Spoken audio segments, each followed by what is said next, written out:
Now we're going to go ahead and put in a little bit of onion, celery, bell pepper, garlic. You know what I mean, right? The trinity: onion, celery, bell pepper, garlic. What we're doing here, we made a great crab stock. And this crab stock, you can probably smell it in the room. I mean, that's crab shells. And so we put our onion, celery, bell pepper, garlic in here. We're going to just make the basis. And then we're going to put a couple of different corns in there. You can just go ahead and just to kind of speed it up a little bit. We're going to put some good corn in here. And this is right off of the cob. By the way, this crab stock has corn cobs in it. We make a corn cob crab shell stock. And this was brought to a boil, reduced to simmer, and simmered for about an hour and a half, which is longer than you would normally if it was a shellfish stock. But we're just pulling out that flavor. And I know you can smell it in the room. And the cobs add that sweet balance to it because we have so much corn going in here. So now that's coming to a nice little simmer. So the corn is in. It's giving us a lot of great flavor. Now this is the way we would start a corn soup in Louisiana in most of our kitchens. Most of us who cook corn soup say we would go right here. Good fresh corn off of the cob. Of course, we have to put a little crab meat in, so we're going to sacrifice a little bit. Let's put a little bit of crab meat in, just a little half a handful. We're sacrificing jumbo lump crab meat.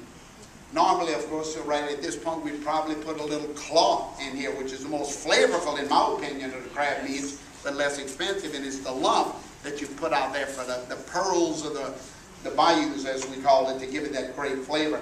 So, for that great look in the dish. So now a little bit crab meat goes in to sacrifice that. Now, to speed it up again, we're going to do what we've done for generations in making a corn soup. We're going to throw flour right into it, the white roux.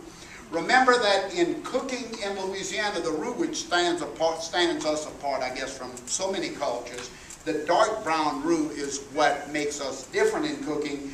It serves three purposes. The dark brown roux is for thickening, as is the white roux. And then we jump further on because the dark roux gives us color and flavor. The blonde roux is intended to only thicken, so we wouldn't want to color this, so we wouldn't cook a roux and put in here. We only want enough flour to start to pick up that butter and those corn juices. Now with that, what about a little stock in there? A little stock, just put a little bit in there. So now we're still tracking the typical corn soup of, there's plenty right there, of Louisiana. This is what we would make in our house. Guests are coming. We want a nice crabs in season. So we want to do something kind of fun, easy to do. Corn's in season at this time of year as well. So why not just do a nice velouté as we have here, a nice shellfish stock, thickened with a blonde roux, flavored with ingredients, and we have a nice velouté, a nice velvety stock being made here. To kind of beef it up a little bit more, we're going to go in with one little cup of that 40% heavy whipping cream. I guess so. I guess so. What about maybe a little bit more heavy whipping cream?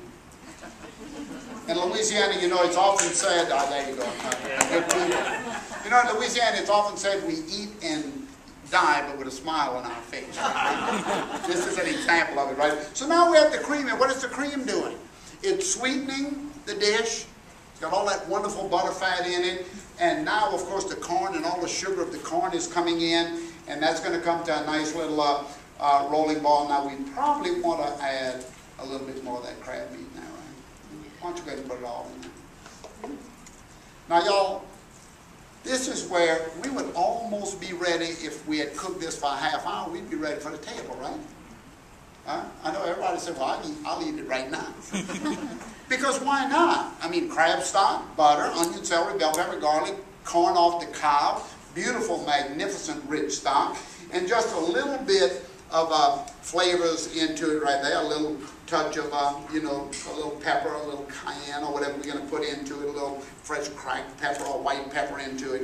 And we'll bring that up to a nice ball. We'll let this cook for a second. Now we're going to come over here, and this is the first change of the soup while this is cooking. We decided that we wanted to present it in a way that would move it more into the modern sense of the way presentations are done in food without sacrificing any of the flavor, only enhancing the flavor. Well, how do you enhance that? That's a tough thing to do. Even for us Louisianians, that's tough to do. But we figured it out. Remember that crab meat over there? Why not have a little bit more? So now does that tell you anything about our check average? Well, it's only $40. Our top item other than our... I'm not talking about your wine. Come on. What's our top entree price on the menu? Not more than $40. That's what I meant. I didn't even hold doggone menu. What, you kidding? Yeah, $40. That's pretty good on Jay. $40. And look at this lump crab meat. You kidding me? Huh? Look here, $40. Go ahead. Okay, so we have the crab meat. You ready? Yes, sir. Okay, now a little olive oil. Yes, sir.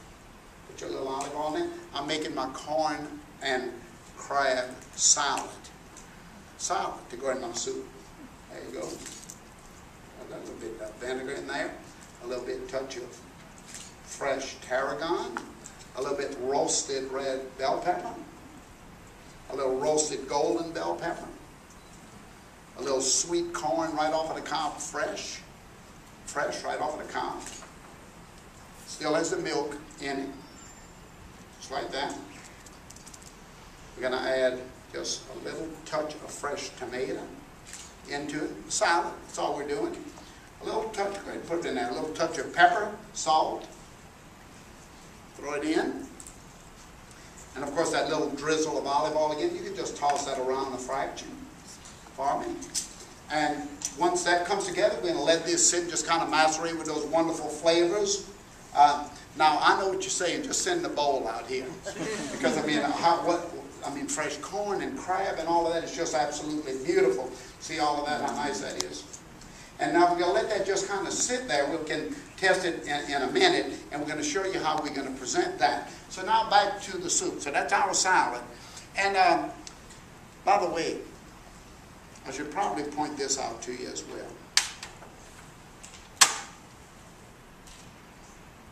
See the color of that? The color of that is coming from this. This is the juice of the cob of the corn that has been the wonderful hands of our chefs scraping and scraping those ears down and then pureeing it with the fresh yellow soft corn right at the cob, and then we puree it with just a little bit of cream and other flavors, and this is going to go in as part of the, you'll see in a minute. We getting close? Yes, sir. Okay, so now we would season this, and if I have your ladle, I would, look at this. This is corn, crab. Now, I think our Louisiana chefs would know that we would just serve this right now, right? We wouldn't do anything else. Huh? Yeah. Do we have a bigger ladle here? Big ladle. Okay. Yeah, and I'm going to show you. Now we're going to revolutionize it. This is the way we did it. Now we're going to come on in. And we're going to go into our wonderful Vitamix here. Okay, there you go. One right here. And zap that around.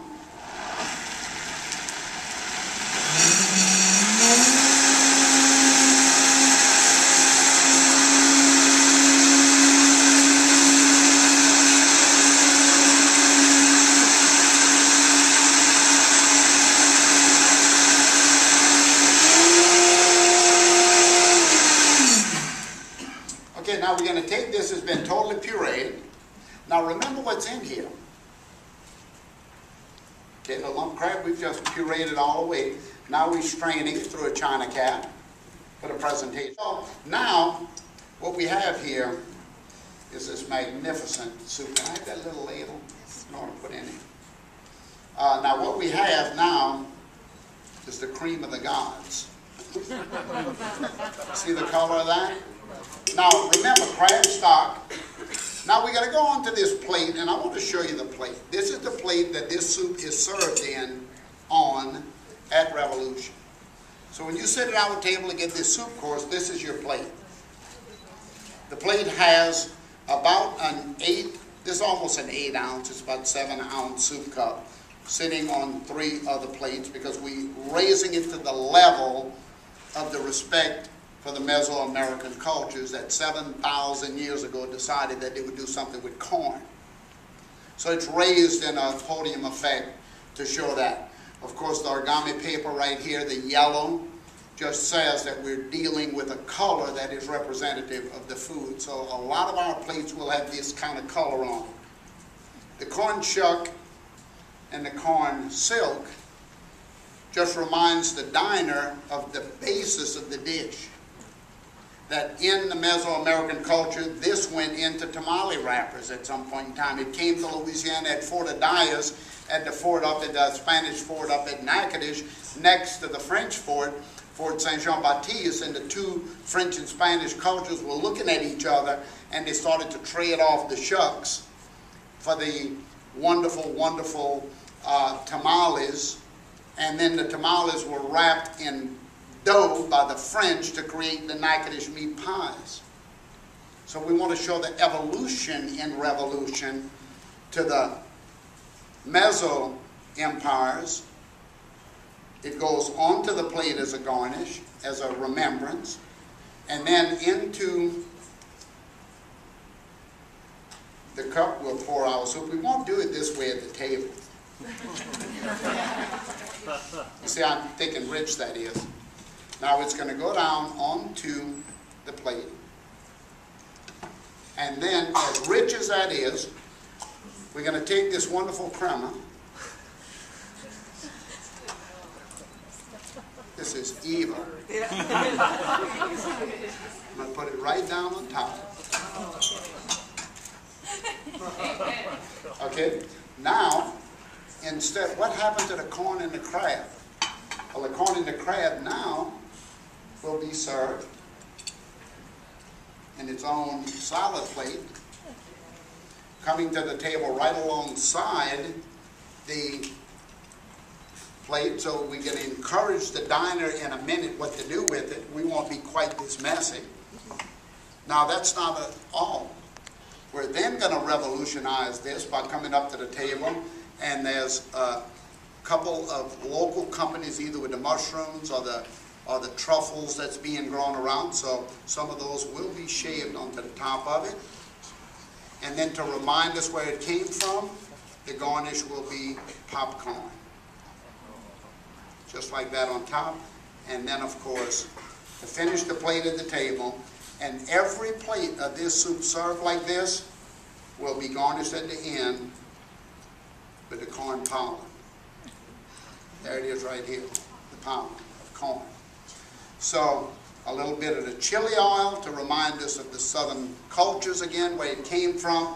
So as you look at the bowl, and as we start to explain to our customer through visual training and entertainment, everything you want to know about the importance of corn is right there, right now. And what have we done? We've taken a corn soup of Louisiana and we've revolutionized it onto the table of evolution, of Revolution Restaurant, to create this wonderful dish.